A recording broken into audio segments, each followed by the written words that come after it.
kurikulum yang digunakan oleh setiap lembaga. Sebenarnya suara Bu Mariza terdengar jelas ya, yang lainnya ya.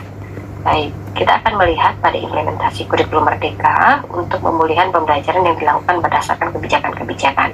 Ada beberapa kebijakan yang memang mendasari khususnya adanya kurikulum Merdeka. Yang pertama, Permendikbudristek nomor 5 tahun 2022 yang menitik beratkan kepada capaian kemampuan peserta didik, khususnya dari hasil pembelajaran yang akhir jenjang pendidikannya adalah SKL ya, standar kompetensi lulusan yang menjadi acuan khusus di kurikulum 2013, kurikulum darurat, dan kurikulum Merdeka.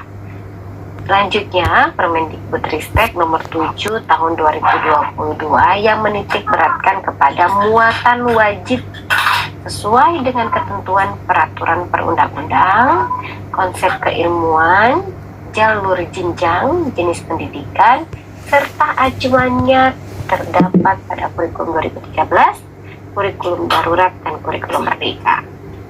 Dilengkapi oleh Kepmendikbudristek nomor 56 tahun 2022 terkait pedoman penerapan kurikulum dalam rangka pemulihan pembelajaran ya. Jadi mengapa ada makna pemulihan pembelajaran? Karena masanya transisi begitu ya, dari kurikulum yang darurat menjadi kurikulum Merdeka. Memuat 3 opsi kurikulum yang dapat digunakan oleh satuan pendidikan dalam rangka pemulihan pembelajaran, beserta struktur kurikulumnya pasti berbeda ya dengan 2013. Aturan-aturan, asesmen, proses pembelajaran, RPP, dan bagaimana kita melakukan proyek di dalam profil gitu ya, pelajar merdeka itu juga harus diketahui oleh sekolah untuk menguatkan apakah kerja guru mampu untuk melakukan pemulihan pembelajaran pasca kurikulum darurat. Selanjutnya, keputusan Kepala BSKP capaian pembelajaran yang memuat untuk semua jenjang pada mata pelajaran dalam struktur kurikulum Merdeka. Selanjutnya, keputusan Kepala BSKP yang mengatakan bahwa kita fokus, ingat ini ya, kepada mengetahui kurikulum ini dilakukan secara bertahap, tetapi lembaga kita yang mungkin saja ketika Anda PKL belum melakukan itu. Berarti harus ada progres ya, tahun ini menggunakan kurikulum 2013, dari tahun depan sudah mulai secara bertahap melakukan itu. Mungkin sampelnya adalah kelas 7, berarti berbeda ya dari RPP-nya kelas 7 sampai kelas 8 dan kelas 9, karena kelas 7 diupayakan untuk melakukan proses dengan mengimplementasikan kurikulum Merdeka. Sejak tahun ajaran 2021-2022, halo, suara Ibu terdengar ya? Baik, Ibu lanjutkan ya. Sejak tahun ajaran 2021-2022, kurikulum Merdeka telah diimplementasikan hampir di 2.500 sekolah. Nah, yang Ibu katakan ketika hari Senin saat ini gitu ya, kita itu sedang berhadapan dengan program sekolah penggerak. Nah, ini eksis nih. Kalau Anda bahas nanti bicara tentang efektivitas program sekolah, skripsi Anda menjadi lebih menarik dan terupdate dengan zamannya gitu. Jadi kalau kita memilih sebuah implementasi kurikulum yang memang masa transisinya, karena sekolah kami yang kami PKL itu masih menggunakan 2013, berarti kita sudah mulai melihat konteksnya sekolah lain yang menggunakan sudah ada konteks kurikulum Merdeka gitu ya. Dan 901 SMK pusat keunggulan sebagai bagian dari pembelajaran dengan paradigma guru. Mahasiswa bisa buka data ya, jadi di internet itu secara transparansi pemerintah membuka mana saja sekolahnya, di mana alamatnya, mulai dari TK, SD, SMP, SMA yang memang gitu ya sudah menjadi program sekolah penggerak. Apa sih itu sekolah penggerak ya gitu ya. Jadi apakah memang menjadi acuan bagi sekolah yang lain, atau ketika sudah menjadi sekolah penggerak, kepala sekolahnya wajib memberikan informasi terkait kurikulum Merdeka atau yang lainnya. Nah, ini kan bisa kita telusuri sebenarnya efektif atau tidak. Atau jangan-jangan kepala sekolahnya pergi terus untuk mensosialisasikan kurikulum Merdeka, sedangkan program di sekolah sendiri terabaikan. Nah, Kurikulum ini diterapkan mulai dari TK sampai dengan SMK kelas 10 dan mulai tahun ajaran 2022-2023 yang sekarang ya, Satuan Pendidikan dapat memilih untuk mengimplementasikan. Bu, jawab kami kalau sekolah kami belum mengimplementasikan tidak apa-apa, berarti tahun depan harusnya sudah mulai melakukan itu. Kurikulum berdasarkan kesiapan masing-masing, mulai TKB, ingat kalau TK teratas karena masanya akan masuk kepada kelas 1. Jadi TKB itu akan berhadapan dengan kelas 1 yang juga menggunakan kurikulum Merdeka. Kelas 4 itu tingkatan atas, jadi kelas 1, kelas 4, kelas 7, dan kelas 10 gitu ya. Jadi step awal, sehingga ketika dia kelas 7 naik ke kelas 8 dia sudah menerapkan kurikulum Merdeka gitu. Dia naik dari kelas 8 ke kelas 9 dia juga sudah menerapkan, sehingga yang di bagian bawah terus akan mengikuti. Kalau kelas 7 baru menggunakan kelas 8 tidak, berarti kelas 8 nya tidak apa-apa terus menggunakan kurikulum 2013 gitu. Jadi kelas 8, kelas 9 tidak mengganggu kurikulum Merdeka. Yang kita transisi adalah dari kelas 7. Jadi kalau dia sudah kelas 7 menggunakan Merdeka Belajar gitu ya, kurikulum Merdeka, nanti selanjutnya naik ke kelas 8 dia sudah tahu konsepnya kurikulum Merdeka. Pemerintah juga menyiapkan angket untuk membantu satuan pendidikan untuk menilai tahap kesiapan dirinya untuk menggunakan kurikulum Merdeka. Jadi kalau memang ini sudah ada di dalam aplikasi sekolah, Bapak, Ibu, guru ataupun mahasiswa yang mempunyai lembaga pendidikan, tolong diisi surveinya. Apakah sebenarnya sekolah saya sudah siap menggunakan kurikulum Merdeka? Atau jangan-jangan komponen di dalam kurikulum ini masih banyak yang belum terpenuhi. Contoh, kami belum memahami betul Ibu terkait kurikulum Merdeka, karena dalam sosialisasinya hanya kepala sekolah yang mendapatkan, sedangkan gurunya tidak mendapatkan itu. Sarana prasarana kami juga belum mendukung. Seandainya demikian, maka berikan solusi. Contoh, ketika ada workshop Merdeka Belajar khususnya di satuan pendidikan TK, SD, SMP, SMA, kita ikuti untuk mendapatkan informasi dan kita sampaikan lagi kepada guru-guru yang ada di sekolah. Kalau kita hanya mendapatkan kuota 1, berarti setiap bulannya gitu ya, harusnya kepala sekolah mengirimkan guru-guru untuk belajar gitu, bagaimana memahami makna kurikulum Merdeka. Selanjutnya, 3 pilihan yang dapat diputuskan Satuan Pendidikan tentang implementasi kurikulum Merdeka pada tahun 2022-2023. Bagaimana penerapan beberapa bagian dan prinsip kurikulum, gitu ya.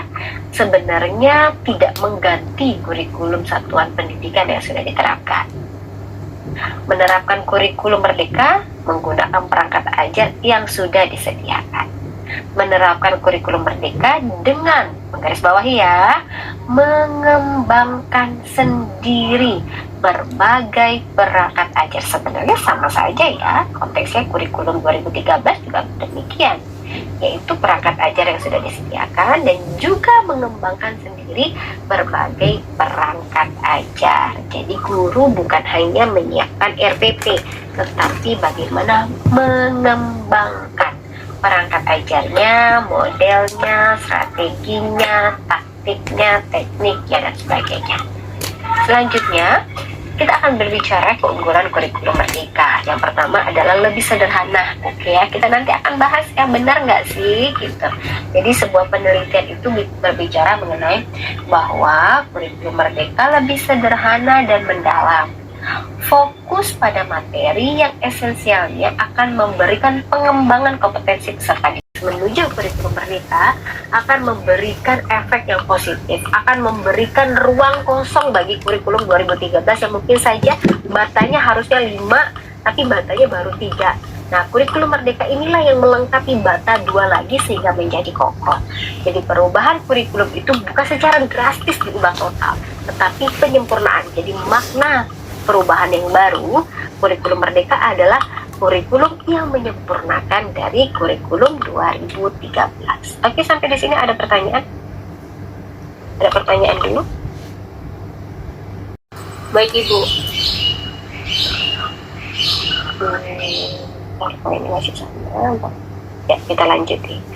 Kalau melihat keunggulan kurikulum Merdeka, guru harus tahu tahap perkembangan anak.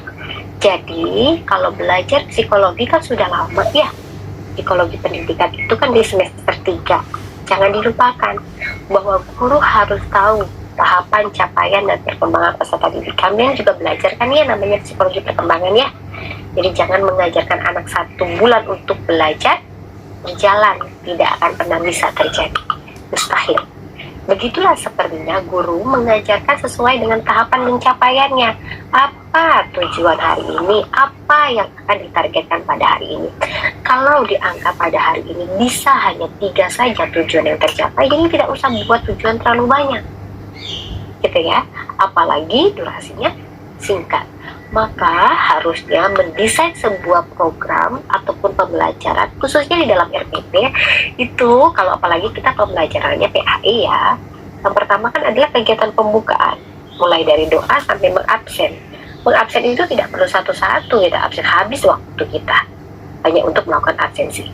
Jadi ketika kita pelajaran pertama hanya menanyakan siapa yang tidak hadir, kecuali kita mendapatkan jam pertama, kita bisa menanyakan satu persatu, begitu ya.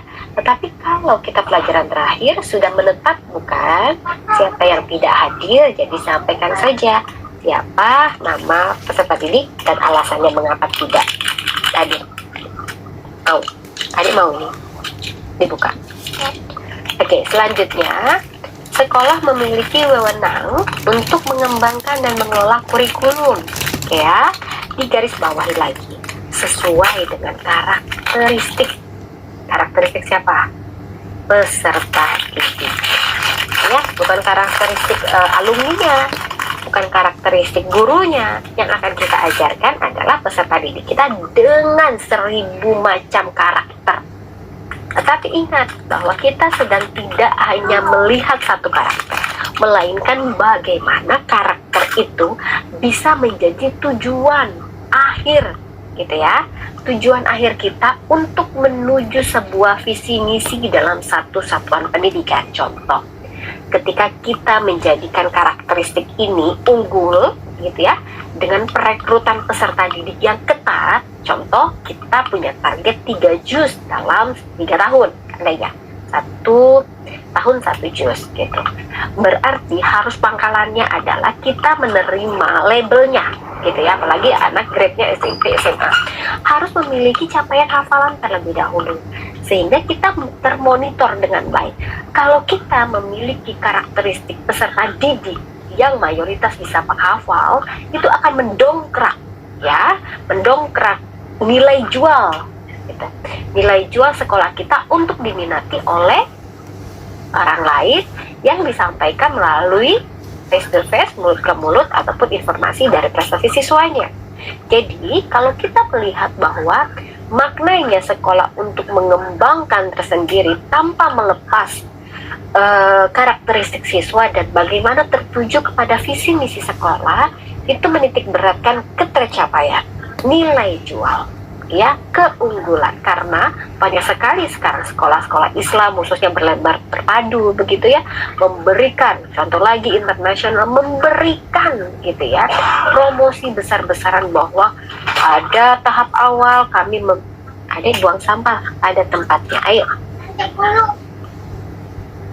Selanjutnya, memaknai bahwa ketika kita berhasil melakukan proses yang secara kontinu 3 tahun ini, ya, secara berkala, ya, itu kita bisa lakukan evaluasi. Apakah kurikulum ini bisa kita modif dengan kurikulum yang namanya kurikulum budaya lokal, gitu. Seperti apa Bu Mariza budaya lokal itu? Kita angkat saja sejarah tentang DKI Jakarta. Nah, bagaimana memaknai merdeka? Mereka harus mengetahui terlebih dahulu sebenarnya sejarah tentang DKI Jakarta. Atau jangan-jangan mereka juga tidak tahu ya sejarah tentang DKI Jakarta walaupun tinggal di DKI Jakarta. Atau jangan-jangan gurunya sendiri yang tidak paham. Maka daripada itu kita harus memaknai bahwa kurikulum merdeka didampingi dengan proses pembelajaran. Contohnya mayoritas yang sekolah di situ adalah anak-anak yang berasal ataupun pribumi yang khusus, yang bukan masalah pribumi di Indonesia, tetapi mayoritas adalah anak dari orang tuanya Betawi, gitu ya, atau Betawi campuran dan sebagainya. Dan itu lebih bagaimana kita mengefektifkan budaya lokal, khususnya bagaimana menggunakan baju adatnya, bagaimana kita menerapkan makanan-makanan ciri khas DKI Jakarta, dan bagaimana kita mengedepankan pada konteksnya, yaitu dengan patung selamat datang, ondel-ondel yang berwarna-warni sebenarnya, dengan tampak muka warna putih dan tampak muka warna merah, karena sebagai warna ciri khas perempuan dan laki-laki begitu. Nah, kita bisa melihat keunggulan kurikulum Merdeka, gitu ya. Kurikulum Merdeka lebih relevan dan interaktif. Mengapa demikian? Karena selalu mengangkat isu-isu aktual.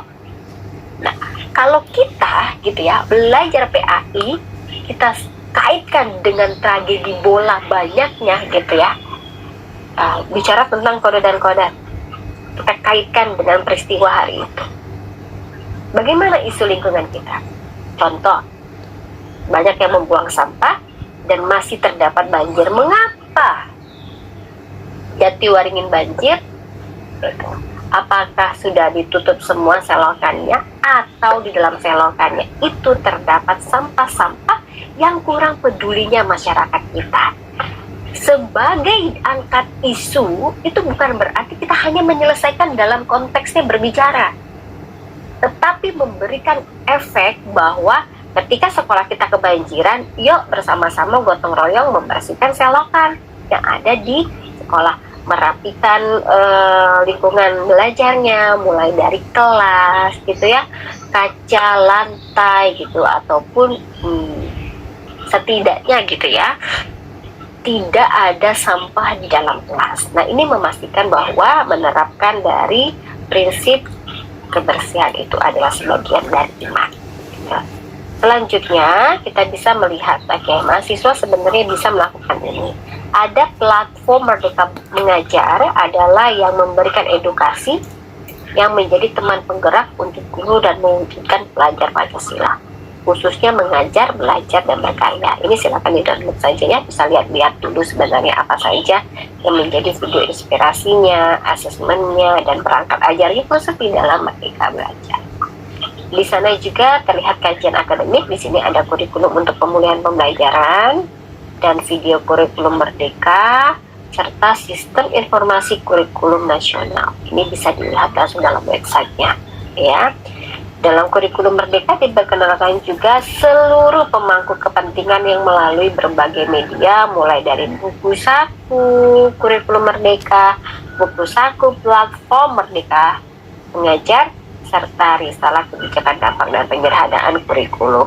Nah, bagaimana kita mengedepankan pada platform Merdeka Belajar supaya kita punya pegangan sebagai guru untuk berbicara tentang apa sih sebenarnya kurikulum Merdeka ini, mengapa teman-teman belum siap menghadapi kurikulum Merdeka ini, atau sudah asik dengan yang namanya zona nyaman. Zona nyamannya di mana? Zona nyamannya pada penerapan kurikulum 2013. Oke. Kalau kita lihat dukungan implementasi kurikulum Merdeka melalui kebijakan penyediaan buku penilaian, yaitu penilaian penyusunan buku, penilaian yang dilakukan untuk mengembangkan hasil belajar siswa secara holistik, penilaian buku yang dilakukan secara daring dengan melibatkan profesional akademis dan sebagainya. Ini sudah terdiri dari 453 buku yang bisa diakses gitu oleh kita, dan silakan untuk bisa mempelajari lebih lanjut ya, khususnya bagi Anda yang ingin melakukan penelitian dalam konteksnya kurikulum Merdeka terkait kebijakan kurikulum Merdeka, atau bicara tentang guru penggerak, atau bicara tentang sekolah penggerak ya. Di sini juga ada barcode-nya untuk bisa melakukan sistem informasi terbuka Indonesia, dan bagaimana 3 pilihan implementasi kurikulum Merdeka jalur ban kiri. Kita bisa melihat satuan pendidikan menentukan pilihan berdasarkan angket. Ingat kembali, kita harus mengisi angket kesiapan implementasi. Jangan mengatakan kalau kita siap, sebenarnya kita belum siap gitu ya. Katakan apa sebenarnya yang menjadikan kita belum siap, dan apakah kita sudah bisa mulai tahun depan untuk memulai dari kelas 7 atau kelas 10.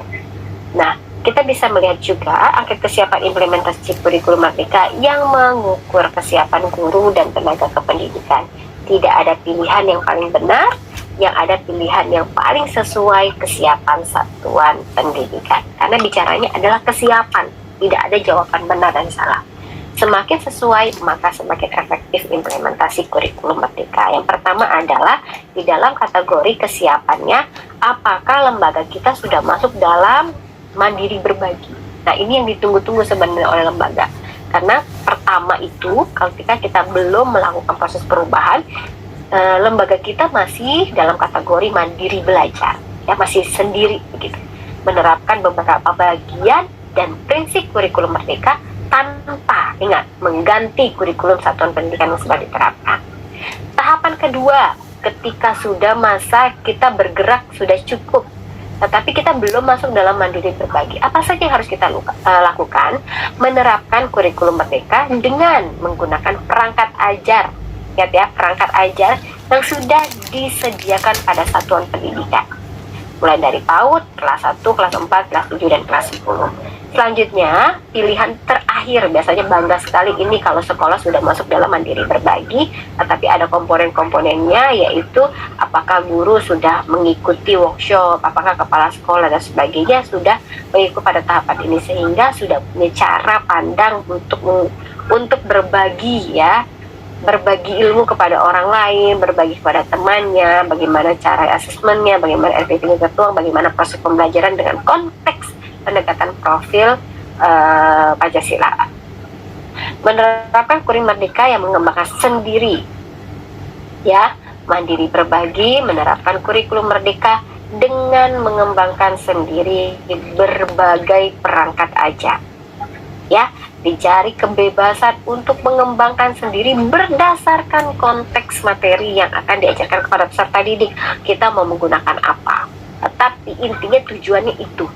Mau ke Jatiwaringin terserah, mau naik grab motor, grab mobil, mau jalan kaki, mau naik sepeda, tapi intinya tujuannya itu, ya.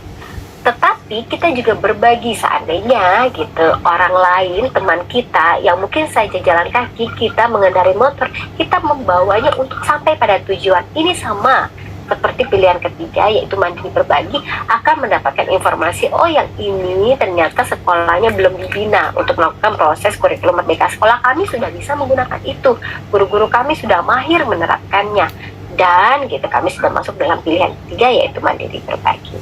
Kita bisa masukkan konteks mana ya sebenarnya sekolah kita, dan itu sebenarnya sudah bisa kita lihat di dalam platform Merdeka Belajar.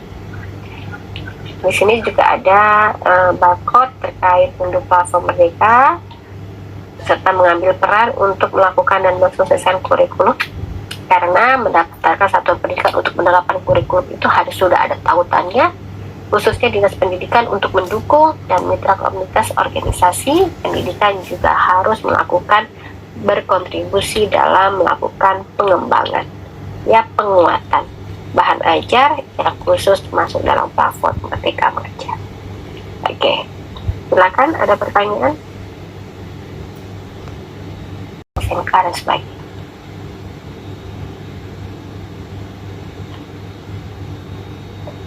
Ada yang mau bertanya lagi, Miza? Cukup. Baik, Ibu akan share. Kita akan lihat dulu ya sebenarnya di web ya, kurikulum merdeka yang disampaikan oleh Pak Menteri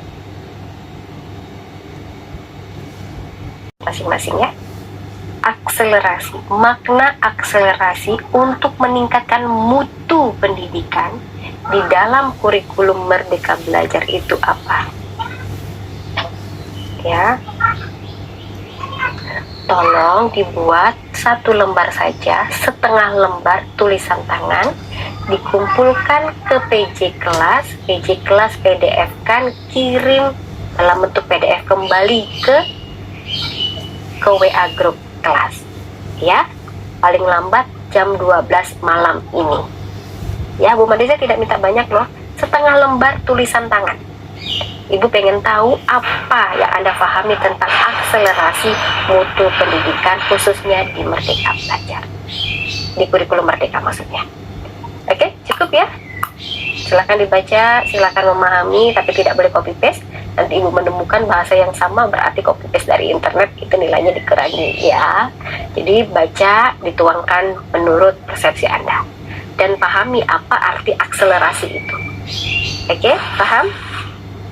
Terima kasih ya semuanya. Ibu tunggu terkait tugas hari ini sampai jam 12 malam. PJ lah yang akan melaporkannya, Putri, Hesti, dan Virial. Begitu ya. Terima kasih semuanya. Kita akhiri dengan bersama-sama mengucapkan hamdalah. Alhamdulillahirobbil alamin.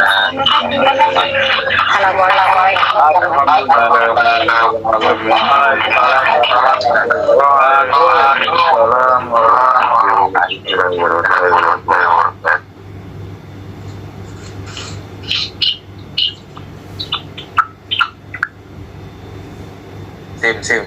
Hajar mandi woi. Bacot, ada bacot. Weh, presentasi weh. Oh iya, presentasi nge. Gue masih di sekolah ini. Makna akselerasi.